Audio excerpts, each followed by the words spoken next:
10 minutes. Allez-y, monsieur Ballard. Oui, merci beaucoup, Monsieur le Président. Merci aux témoins d'être avec nous aujourd'hui. Monsieur Etken, je vais commencer avec vous.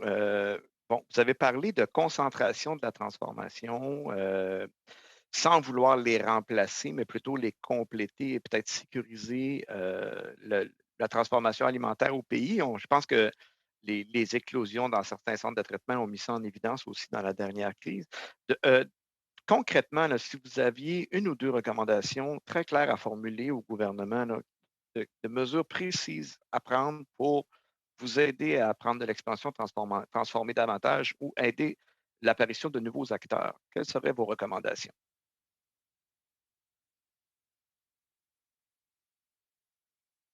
Uh, La fabrication, c'est le domaine. Là où il y a beaucoup de densité, il y a des risques de contagion. Donc, le goulot d'étranglement, c'est la fabrication. Il faut avoir une combinaison de meilleure répartition et une automatisation. Cela améliorerait beaucoup la capacité de production et la sécurité des travailleurs. Un exemple serait, par exemple, un secteur d'équarrissage où on fait des coupures pour le marché asiatique, par exemple. Là, il y a beaucoup de domaines où on peut ajouter de la valeur. Le gouvernement pourrait aider en donnant un crédit d'impôt à l'automatisation, quelque chose comme ça? C'est là que vous avez le besoin le plus principal, le plus important?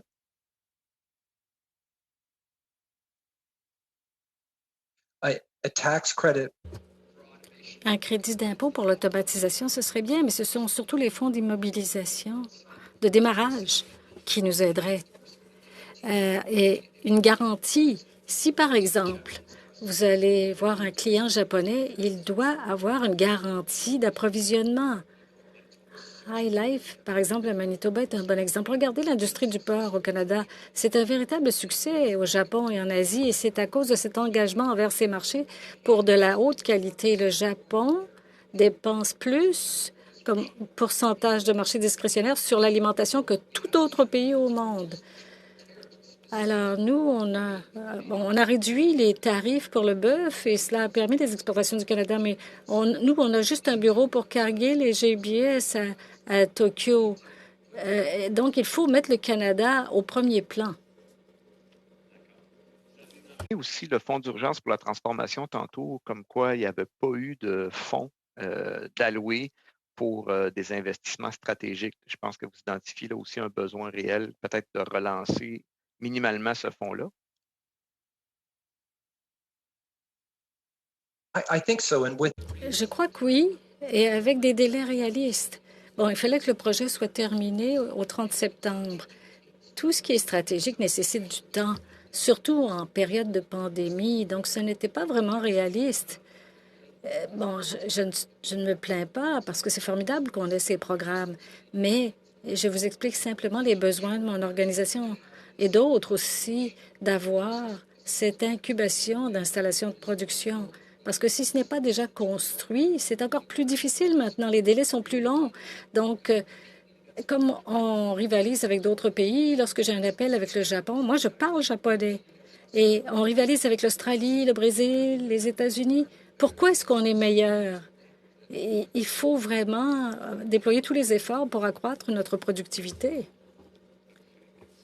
Pour ça, soyez pas mal de critiquer, au contraire, on est là de façon constructive.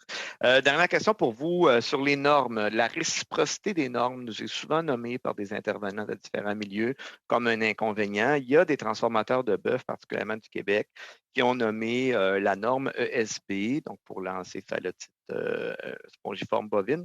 Est-ce que vous, premièrement, j'aimerais vous entendre sur la réciprocité des normes et que pensez-vous de cette norme-là? Est-elle encore nécessaire? Devrait-elle être revue rapidement?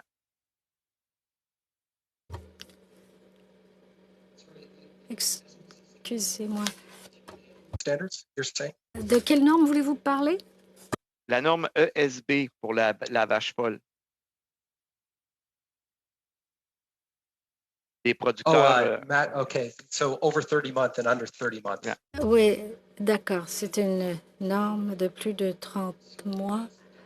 Oui, alors, c'est certainement un enjeu de réglementation sur plusieurs marchés. Oui, le Canada a été beaucoup plus impacté que d'autres pays sur ce front-là. Donc, la déréglementation serait une bonne chose à cet égard. Mais pour les normes, ce qui est le plus important, c'est de faire croître le bétail, les troupeaux de bétail ici au Canada et de garder ce bétail au Canada. Pourquoi est-ce que on l'exporte? Parce que ce serait beaucoup mieux de le garder ici et ça bénéficierait à tous les Canadiens. Avant que j'aie plus de temps, rapidement, M. Sarfield, vous avez parlé de l'augmentation du pourcentage de travailleurs étrangers à 10 mais je crois comprendre que vous avez quand même de la main-d'œuvre locale. Est-ce que l'augmentation à 10 est suffisante ou on ne devrait pas aller à 20 Je veux dire, est-ce que c'est suffisant ou on devrait aller peut-être à 30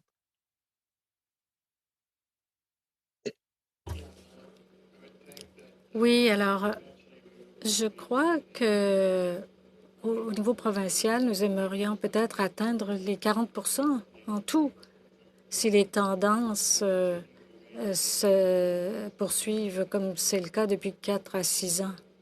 Merci, M. Sarfield. Merci, M. Perron.